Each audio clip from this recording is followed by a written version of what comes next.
Ayun po, kamusta na po kayo? Purihin ang Panginoon. Ngayon pong Monday morning, isa na namang edisyon ng morning devotion ng ating matutunghayan buhat po sa ating pinakamamahal na iglesia, ang Crossroad United Methodist Church. Salamat po at muli kayong aming nakasama sa umagang ito. We pray na kayo ay nasa mabuting kalagayan at patuloy na iniingatan ng ating Panginoon. Ang ating pong morning devotion sa umagang ito na isi-share ko sa umagang ito ay makikita natin sa Roma chapter 8 verse 18. Ganito ang sinasabi: para sa akin ang pagtitiis natin sa kasalukuyan ay hindi mahambing sa kalwalhati ang makahayag sa ating balang araw. Ang title po ng ating morning devotion sa umagang ito, mula sa pagdurusa tungo sa kaluwalhatian. Dinala tayo ng Espiritu Santo sa kaluwalhatian ng hinaharap na mas malaki. Mas mabigat kaysa dalahin natin sa kasalukuyan. From present suffering to future glory.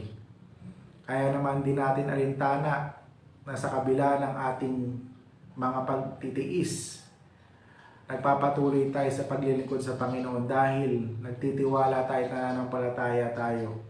Pagdating ng takdang panahon, tayo ay mag-aani ng tagumpay kung tayo ay magpapatuloy.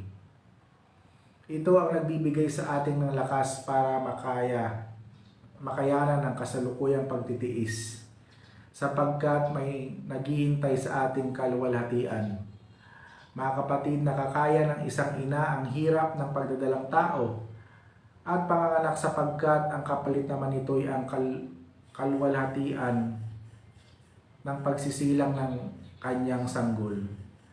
Nagagawa ng isang atletang makayanang ang hirap na parusahan ang kanyang katawan sapagkat alam niya sa bandang huli kung ito ay kanyang ipagpapatuloy, siya ay magtatagumpay sa larangan na kanyang kinabibilangan, tulad ni Carlos Yulo na nagkamit ng 2 gold medal para sa Paris Olympic. Nakakaya ng mga magsasaka na magtiyaga sa pagtatanim sapagkat alam nila sa pagdating ng takdang panahon meron silang aanihin kung sila ay nagpapatuloy at nagsisikap.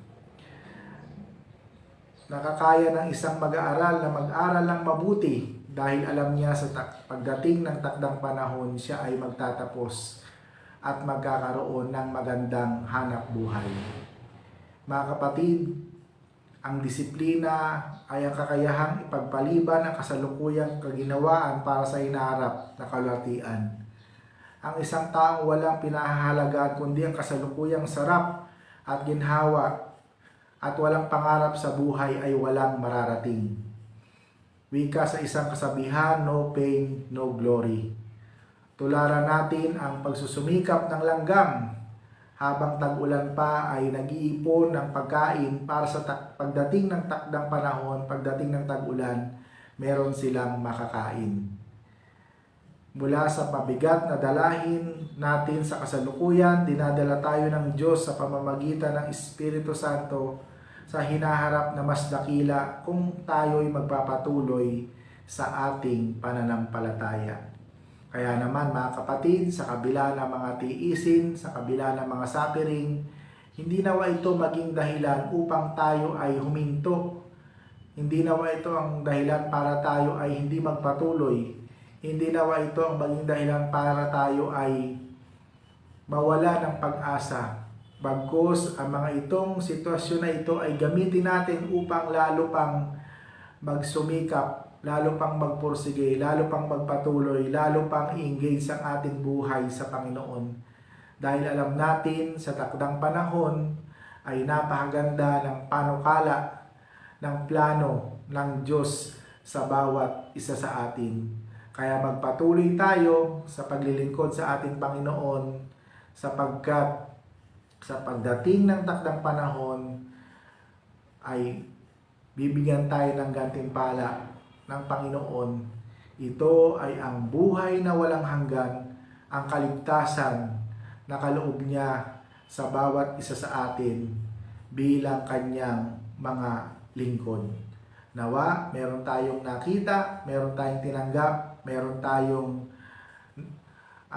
na-receive sa ating morning devotion sa umagang ito na magagamit natin upang lalo pa tayong magpatuloy sa paglilingkod sa Kanya despite sa mga matitinding sitwasyon ng may kagalakan. Purihin ang Panginoon. Amen. Tayo'y manalangin. Pinupuri ka namin at pinasasalamatan sa umagang ito ng Lunes. Muli kang nagpahayag sa bawat isa sa amin sa pamamagitan ng isa na namang edisyon ng Morning Devotion na kung saan nagpapaalala sa amin na ang mga mabibigat na sitwasyon, ang mga pagtitiis, ang mga paghihirap ay hindi maging sanhi upang kami ay huminto sa paglilingkod sa iyo. Bagkus ito ay gamitin naming tungtungan upang lalo pa kaming magsumikap, lalo pa kaming magsumipag, lalo pa naming engage ang aming buhay sa iyo. Dahil pagdating ng takdang panahon, alam namin na napakaganda ng plano mo sa bawat isa sa amin. Pinagpipray ko po sa iyo ang iyong mga anak na natuloy na humihingi ng magandang kalusugan. Ano man po ang kanilang mga karamdaman, tulungan niyo po sila, pagalingin niyo po sila. Especially po si Tito Rene Dalisay. Hipuin mo po siya ng iyong mapagpalang kamay at patuloy na samahan. Hindi lamang siya kundi ang kanyang buong sambahayan sa mga oras na ito.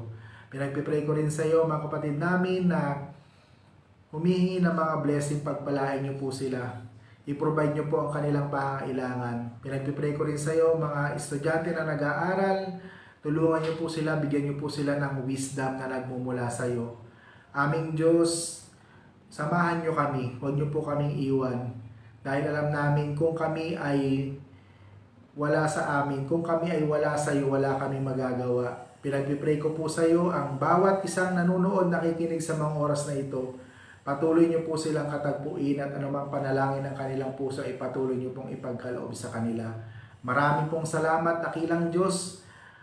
Samahan niyo po kami sa kabuuan ng araw na ito at huwag niyo po kaming pababayaan. Ito po ang aming panalangin sa pangalan ni Jesus na aming Panginoon. Amen. Ayan, natapos na naman tayo sa isa namang edisyon ng Morning Devotion para ngayong Monday morning.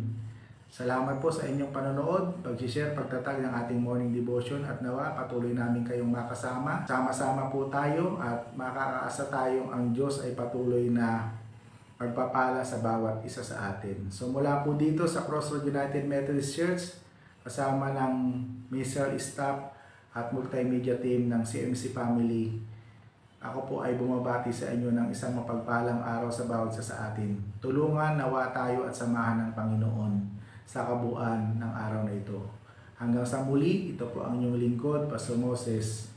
God bless everyone. Paalam.